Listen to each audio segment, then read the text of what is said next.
Hello বন্ধুরা, আজ বানিয়ে নিয়েছি তালের ফুলুরি বা তালের বড়া। বর্ষাকালে সর্বত্রই তাল পাওয়া যাচ্ছে বাজার থেকে, তাই একটা বড় দেখে তাল নিয়ে আসা হয়েছিল। আজ ভাবলাম এই বৃষ্টির দিনে একটু গরম গরম তালের বড়া করে নিই।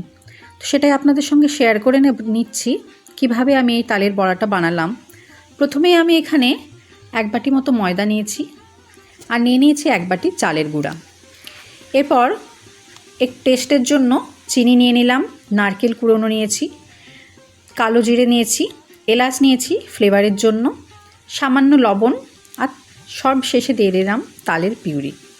খুব ভালো করে এটা আমাদের মেখে নিতে হবে।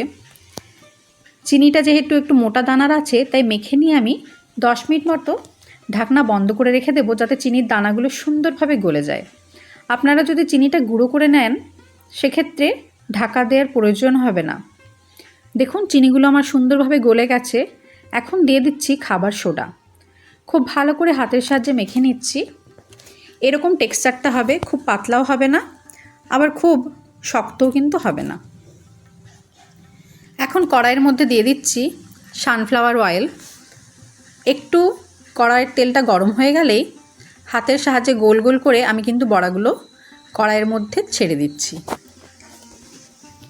এভাবে করে এক কড়াই আমি এখানে দিয়ে দিলাম।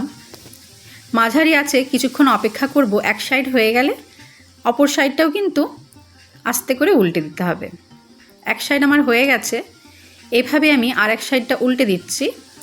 আবারও কিন্তু মাঝারি আছেই প্রায় 5-7 মিনিট হয়ে যাওয়ার পর আমি এটা ডিপ ফ্রাই করব। এটা আমার উল্টানো হয়ে গেছে কিছুক্ষণ হওয়ার পর। এখন আঁচটা একটু বাড়িয়ে নিয়ে এপিট ওপিট করে লাল করে ভেজে নিতে হবে। ব্যাস, তালের বড়া কিন্তু একেবারে রেডি। বর্ষাকালে এই সময়টাতেই কিন্তু তাল পাওয়া যায়। সবাই অবশ্যই চেষ্টা করবেন এই সময় তাল কিনে এনে বড়া খাওয়ার। খুব টেস্টি হয়, অসাধারণ হয়। এখন আমি এই বড়াগুলো তুলে রাখছি। এই ফাঁকে বাকি তালের ব্যাটারটাও আমি এখানে বড়ার আকারে দিয়ে দিলাম।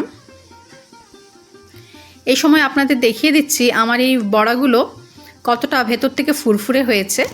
চালের আটাটা দেওয়ার জন্য বাইরে থেকে যেমন ক্রিস্পি হয়েছে, ভেতর থেকেও কিন্তু খুব ফরফরে হয়েছে।